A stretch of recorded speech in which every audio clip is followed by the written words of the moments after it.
This is the old way. Does the darn thing work? Yes. Don't mess with it. No problem. And does the darn thing work? No. Did you mess with it? Yes. Well, you're a fool. Does anyone know? No. Hide it. Does anyone know? Yes. You poor sap. And you blame someone else, etc. So that's the old way of process solving a process. We're going to go with a new method here. First, let's do a little bit of an overview. There are many possible reasons for incorrect sensor readings. We can start with a failed sensor, a fouled sensor, which is not broken, just dirty, miswired sensor, bad cable, a failed input driver card, a failed or corrupt core processor, a failed DC power supply on the controller, a failed display, poor grounding, signal interference, calibration error, plumbing error, or simply a bad sample. Perhaps you're not seeing a sample. The sensor's not fully submerged in the water, or someone has put something in the water that shouldn't be there. The easiest way to eliminate a sensor problem is to simply replace parts, starting with the sensor. This can save hours of effort. Be mindful of the fact that pH and ORP sensors are liquid-filled and have a shelf life. If not used in 3 to 6 months, your experience of longevity of that sensor may not satisfy. So today we'll cover pH, ORP, conductivity and temperature, corrosion rate sensors, and we'll talk a little bit about analog inputs and outputs. We will discuss thermal flow switches and water meters. We will not be covering the amperometric sensors in this lesson. All of our sensors have the following similarities. They detect a level of some type, convert the information to a voltage or a current, which is transmitted to an input electronic circuit. In this case, below we have a 420 input card. The input circuit then forwards information to the processor or the core board, where it's converted to engineering units and forwarded to the display. It may also use the information to perform an output action, turn on a relay, which we obviously won't be covering today. Generally, the best place to start is with the sensor itself because it's the weakest link in the process. Interfacing with water containing a wide variety of pollutants and chemistries can interfere with the ability to sense. The user must know how to clean the sensor properly.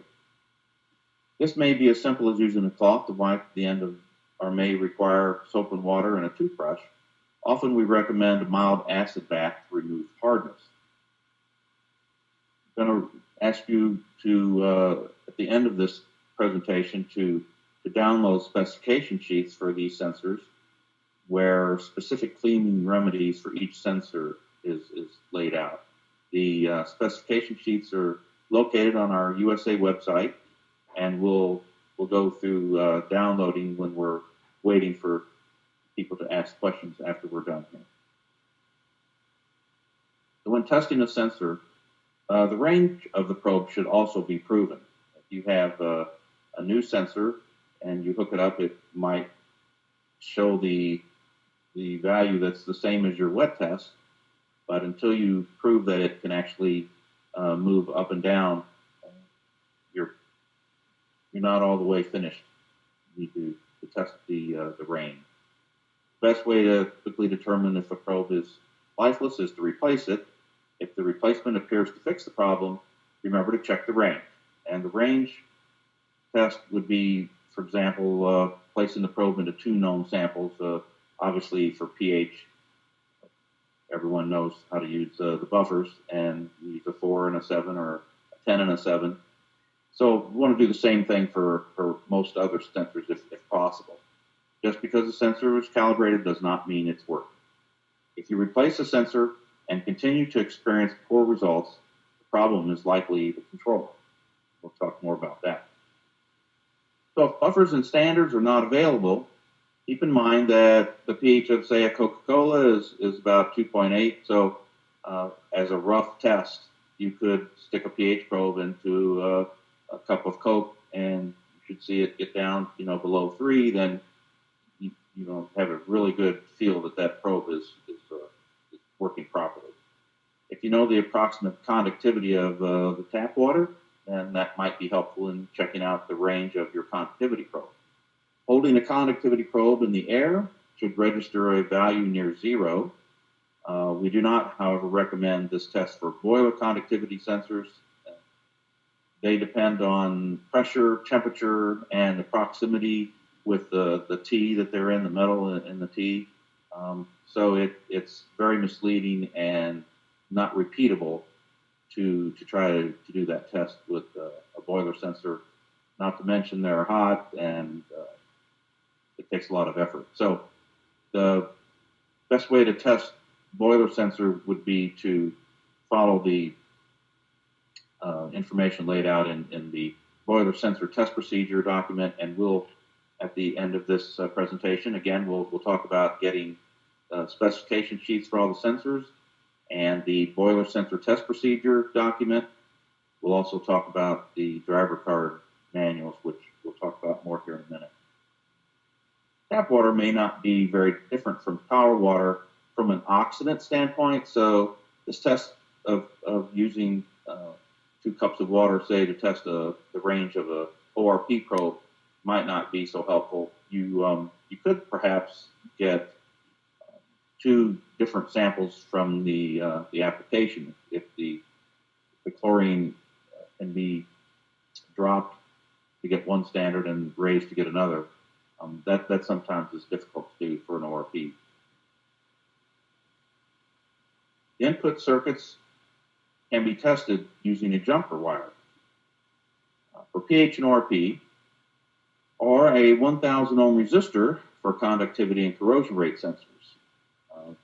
These tests must be performed with the input set at factory default and gain, and offsets, so that the signal coming in is not changed or buffered by the program before we read it. You can reset the gain and offset by going into the calibration menu and find there's a reset to factory calibration button there. If the test fails, you put the jumper on or the resistor on and the test fails, then you would want to replace that input card. If replacing the input card does not remedy the problem, you would consider next changing out the core board as shown here. So once you replace the sensor, then you want to test the input card. If that doesn't seem to be working and you replace the input card, that doesn't fix the problem, then you would go to the core board next. So let's talk a little bit about gain and offset to get a better understanding of this part of the testing process. In a browser view on a multiplex controller, looking at the diagnostics for a conductivity sensor, you might see this display. Shows the displayed value. We're looking at 979 micromoles. We've turned the compensation off. The measured level in millivolts coming in from the sensor is 180. The controller is multiplying that by 5.6, and then it's adding the offset of minus 35. And that's how the measured level in millivolts of 181 becomes 979 microsiemens. So it's not really a difficult process or doesn't use any calculus. It's a simple multiplier and offset addition. In this case, the addition is a minus 35. So this is what the controller is doing to use the gain and offset to take the volts from the sensor and put it into engineering units that we understand.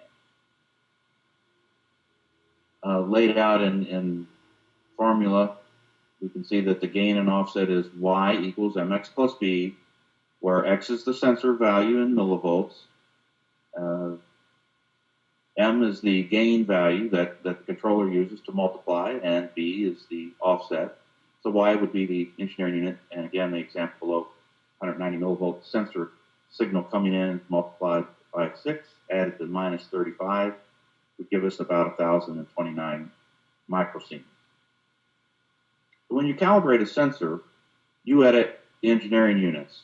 In this last example, where the engineering units is 1,029, if you did a wet test and the actual microsiemens was 1,000 even, and you wanted to get rid of the 29 extra, and you would calibrate it and you would put in 1,000.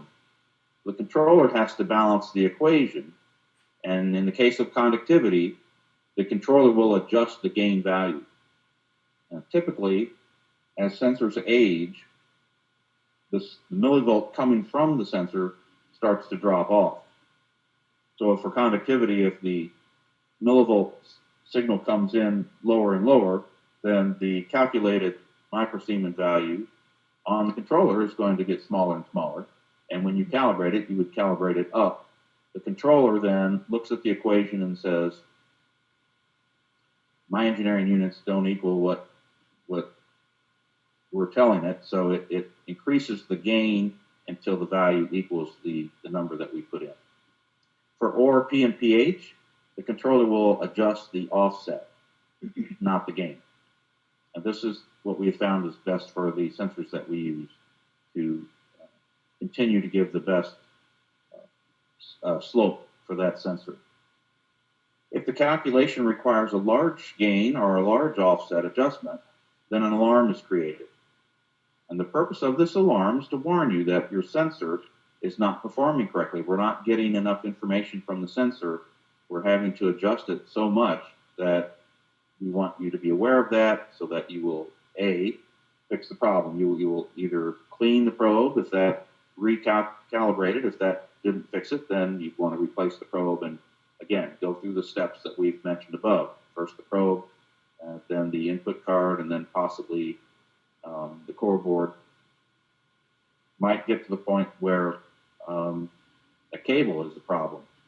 One way to test the cable, if you put a jumper or a resistor on the input of the card and it works fine, and you hook up the probe and it doesn't work, but you replace the probe, it's not the probe's fault, then either the probe is not seeing a good sample, or perhaps the cable is not getting the information from the probe to the controller. So you may want to test or replace the cable. You could put the jumper on the end of the other end of the cable where the sensor is. And so now your jumper would be measuring through the cable and testing the cable as well as the input card.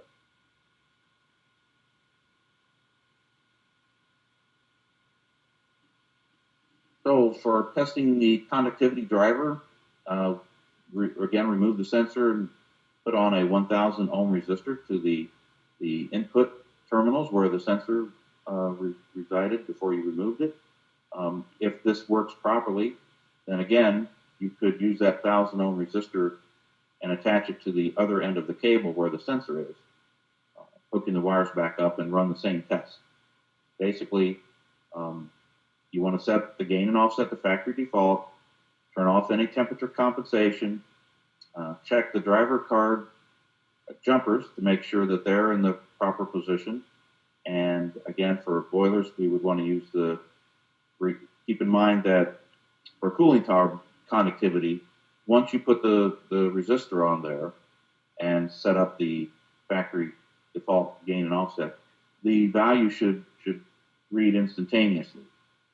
The captured sample routine used on boiler sensors means that the controller only looks at that sensor, or in this case, the resistor, after or during a captured sample routine. So you hook the resistor up on a boiler input card, don't expect to see any change until that sample routine is run. Typical values then for a 1,000 ohm resistor on a multiplex would be for a boiler, you should see somewhere in the 225 microsiemen range. A tower sensor, using a 1,000 ohm resistor to replace a tower sensor, you'd expect to see 1,000 micromhos or microsiemen. And for a condensate probe, you would expect to see about 3,900 microsiemen. On an Aegis, the inputs are a little bit different, as you can see, 365, 1,000, 2,000. And notice that mention that all values are approximate. This is because the resistor that you use most resistors are not or created, they're not manufactured with very tight specifications. A 1,000 ohm resistor, if you measured it with your voltmeter, you might find that it reads as low as 900 ohms or as high as 1,100 ohms. So the resistors are not can't be trusted to be exactly 1,000 ohms. So these values are going to vary. Notice a little picture on the right. We have a resistor placed in the S1 inputs in place of a boiler sensor on a boiler B card, as an example.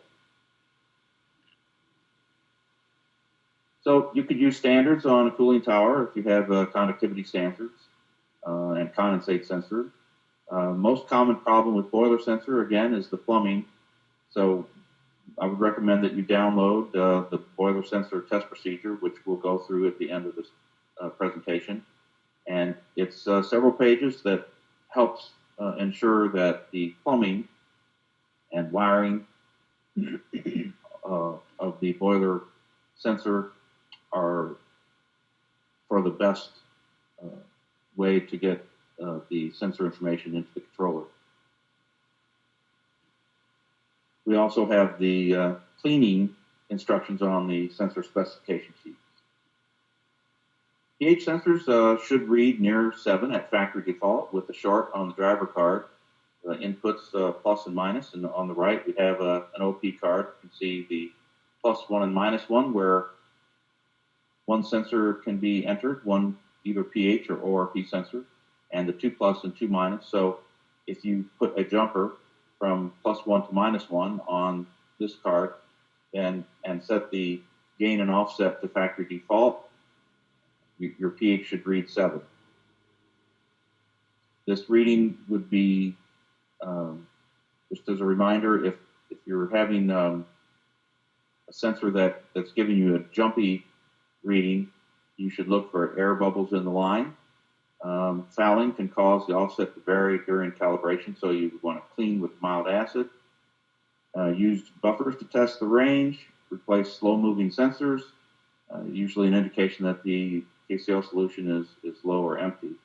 And remember that the pH sensor requires a solution ground. That's this middle terminal here with the ground symbol. An ORP sensor with a short will read 0 millivolts at factory default with short on the driver. If you have calibrated that ORP sensor, which I don't recommend, you may have entered, the controller may have entered an offset of plus or minus whatever millivolts. So if you put the jumper in, you should read that offset here. As long as you understand that, then you understand what you're doing. But if you return it to factory default, then with the jumper, you should read 0 millivolts. Again, this reading will jump if there's air bubbles in the line when you have the probe hooked up, not in the test situation with the jumper. Fouling is a big problem for ORP sensors. The use of fluorinated and unfluorinated samples to test the range of the probe. And one really nice thing, I mentioned that the easiest way to determine if you have a problem with a pH or ORP sensor or any sensor is to replace the sensor. It's often the case that you may not have a brand new sensor. If you have a known good sensor on another unit, you could temporarily borrow that sensor. And the beauty of pH and ORP is, since they both put out millivolt signals, you could actually put an ORP sensor on the end of the pH cable just to test if the millivolt signal is going through the controller. Keep in mind that an ORP sensor typically puts out 250 millivolts when there's no chlorine, and maybe 450 or higher as the chlorine goes up. So if you know how many millivolts the ORP sensor is currently seeing, when you hook that up to the pH, you should be able to calculate what pH value that would give you. For example, an ORP of 300 millivolts hooked up onto a pH input will take you 300 millivolts below the pH of 7, at about 60 millivolts per pH. That would be a decrease of 5 pH units, so it should read somewhere in the neighborhood of 2, pH of 2, if the ORP was reading 300 millivolts. Corrosion rate sensors. This reading is also updated every so often. It's not instantaneous. Every 150 seconds or so, the corrosion rate updates. So a 1,000 ohm resistor will yield about a 5 mil per year reading with the alloy number set at 1, and again, you'll have to wait for it to update. This will not record properly if the sample is pure. Conductivity below 100 microsiemens doesn't have enough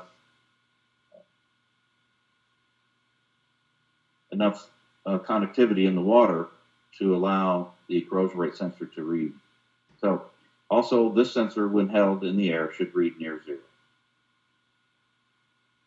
4 to 20 milliamp input or output, obviously the best thing would be to test with a milliamp meter. If you have a meter that will induce a 4 to 20 into your input card, then it's easy to see if it's tracking, and you can measure the milliamp output to see if the output is working as well.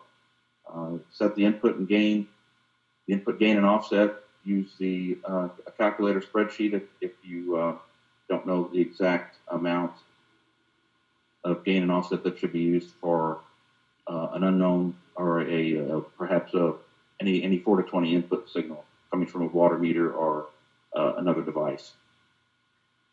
Do not power the loop from both sides.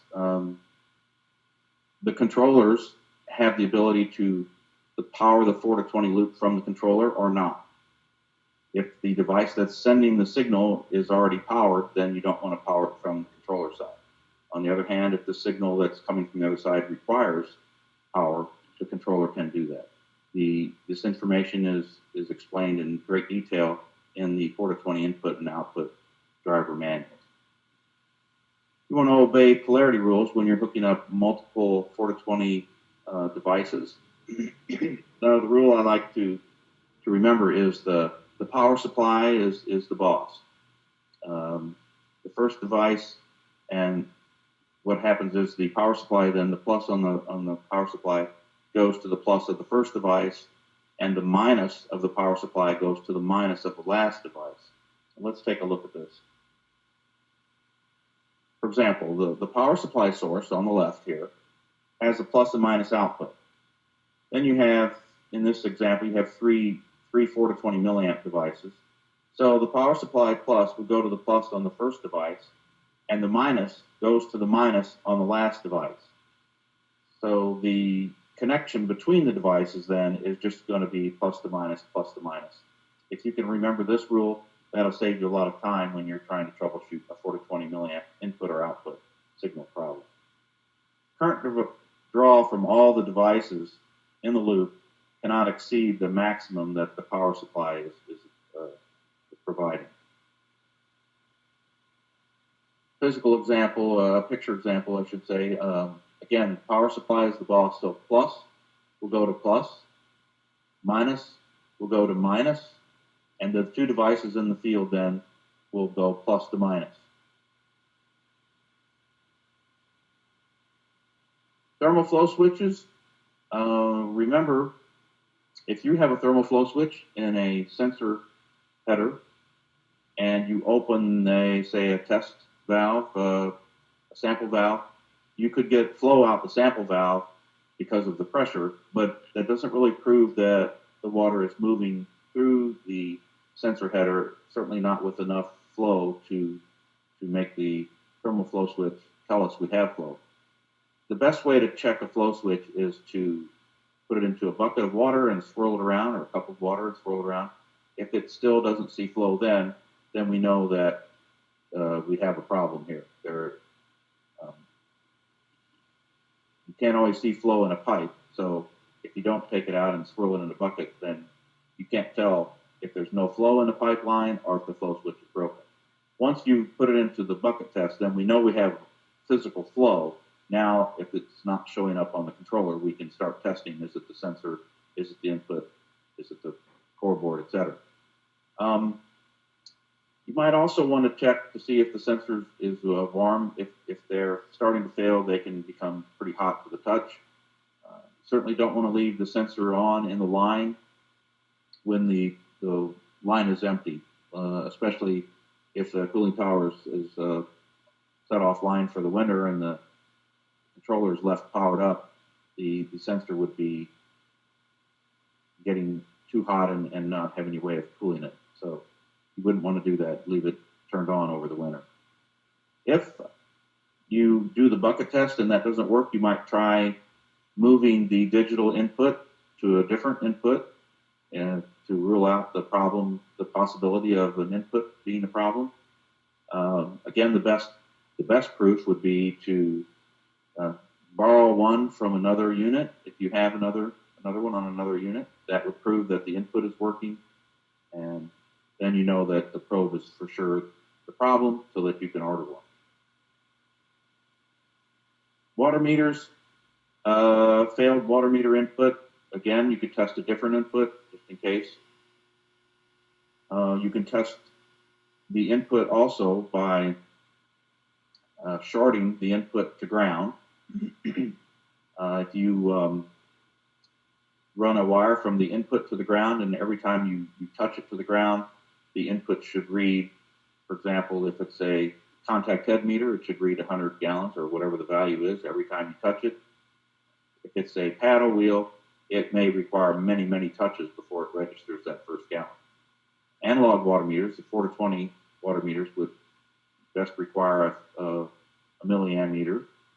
And for contact head and paddle wheel, as I mentioned, make sure you have the correct contact gallons per pulse, and in case of paddle wheel, the correct K factor are entered in the program, and check to see that the wiring is connected, not loose or improperly insulated. So common problems for all probes could be that there are air bubbles in the line, if the sensor is not fully immersed. A good way to know if there's air bubbles, if you see the reading on the display jumping madly, that's a good indication of air bubbles or possibly a loose wire. If you close off the sample and the readings stop bouncing, that's because the air bubbles have stopped going past at the high rate of speed. And that's going to be a process problem. You'll need to get with your customer and show them that there's, for some reason, air bubbles coming through the sample line. Other common problems, improper building ground can allow stray currents in the water to be induced into the sensor. The sensors are low voltage signals, so it's easy for stray currents in the water to have a bad effect. Be sure that the ground the sample water to the control chassis as shown in the manual. Is the sensor wired to the correct input? It sounds silly, but it does happen. You run cables through conduit or maybe bundle them up together, and it's easy, especially for pH and ORP, because they have the same cable, to get the wrong one on the wrong sensor. And since they both put out millivolts, the controller's going to read something, and you might even get a pretty good reading at some point if you're lucky or unlucky. Other common problems, if you look at the system diagnostics and the alarms on the controller, a lot of the time you may see helpful things there. If there is a system alarm and you look at the system diagnostic, you may find that some of the voltages are not as they should be. A shorted or bad sensor can drag down one of the internal voltages, which would cause problems with multiple sensors. So look for that problem in the sensor diagnostics and the system diagnostics. What the best way then to fix this problem would be to remove all of the sensors from their card, just disconnect the wires, and then check again the diagnostics and see if the voltages have come back up. If they have, then you know that you have removed a bad sensor. It's just a matter of putting the sensors back on one at a time until the voltage drops down again to determine which sensor is causing the problem. If you remove all the sensors and the internal voltage is still at fault, then there's a problem with the controller and you need to consult the factory.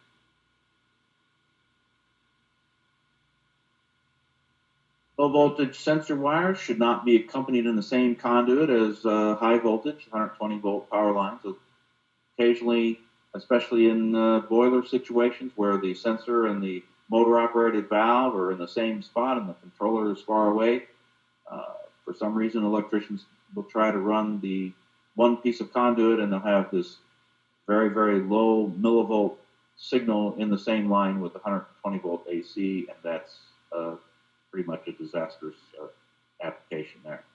Large motors near sensors and the wiring can sometimes put out a large EMF, which can be picked up by the signals, the sensors, and carried into the controller.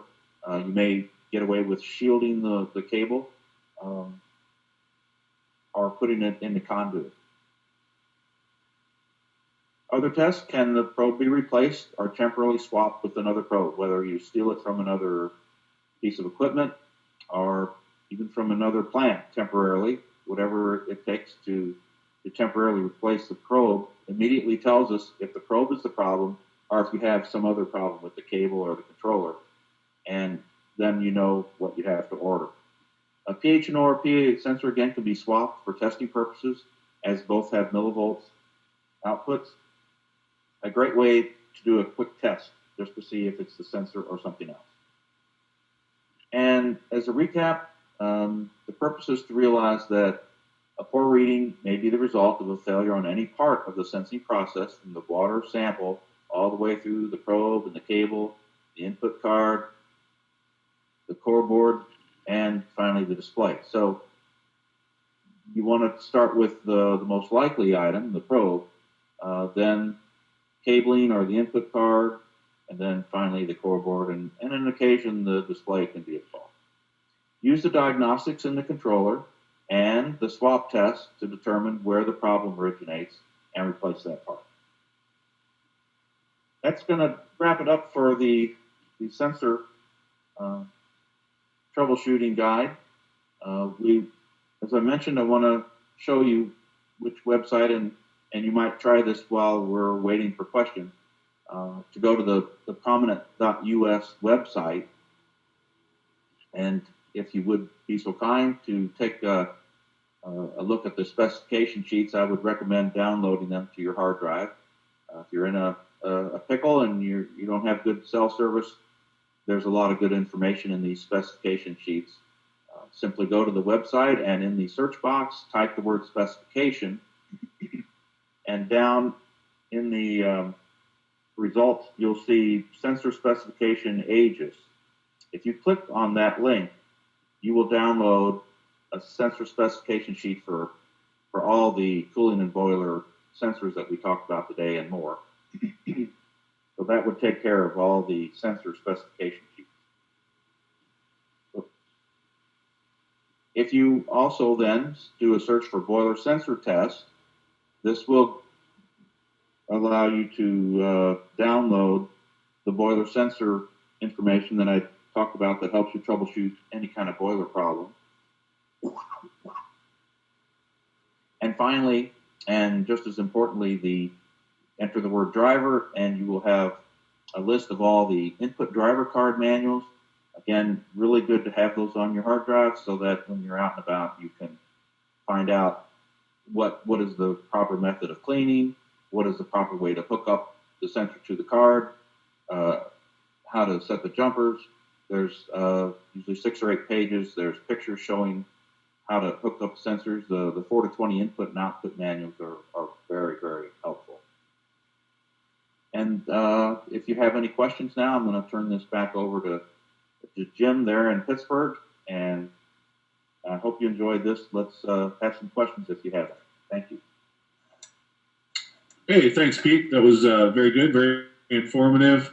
I would ask if anyone does have any questions, if you could type those into the questions section in the GoToWebinar toolbar there.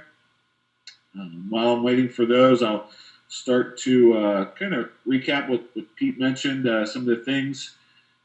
Again, if you're trying a new sensor in that location to try to prove out the input or isolate it to being a problem with the sensor, that new sensor, as he called it, could be a sensor from another application that you might have at that facility. So if you do have another sensor that you could try, it's worth trying, and that might let you know whether it's the card, the input card, or the sensor itself. So you could just borrow it for a short period of time to try to troubleshoot and know exactly what you would need to get from us to correct your problem. If you are troubleshooting by changing the sensor, changing, say, you're putting an ORP sensor in a pH input just to see, again, if it's the input or if it's the sensor or cable maybe. Be sure to switch it back too. That's always important, so that you get a correct reading after you get your new pH sensor as well. So I think those were very good things, very critical points that Pete added. Again, those controllers, the analyzers, I try to picture them as just a meter. They're just kind of a multimeter reading a signal, whether it's millivolts, milliamps, or some other resistance signal or on-off kind of digital input. And then you're telling the controller what that signal is when you do your calibration. So then from that point, it's going to calculate either the slope or the offset and gain as we do in the multiplex and Aegis. So from that point on, it's scaled. It's scaled to represent what that signal is equal to.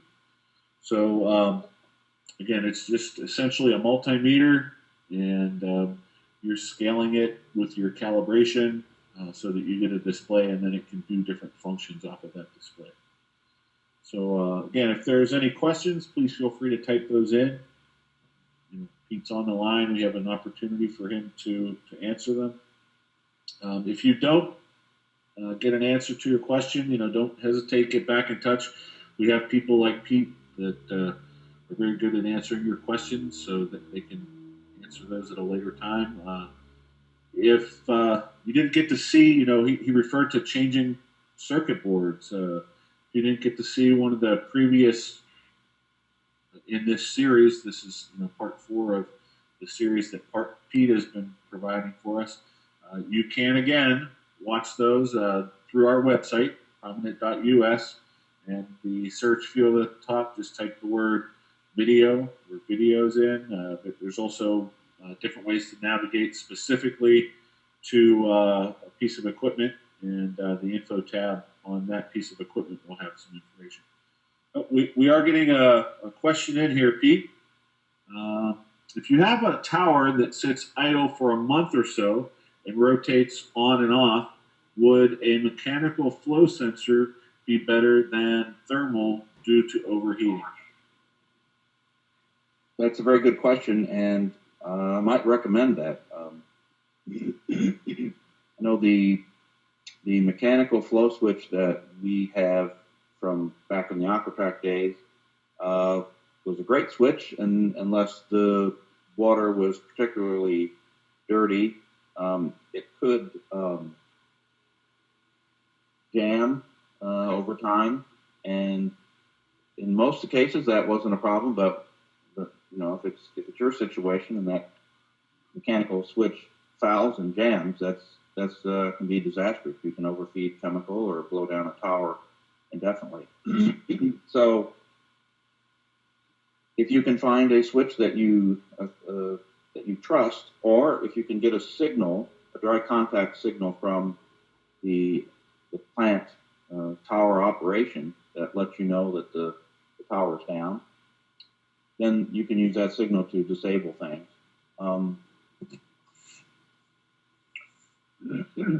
I would Maybe say if you need a recommendation on that, you can be in touch with Pete through CSD here at Prominent. They'll put you in touch with him. He may have a particular one that he may be able to recommend for you.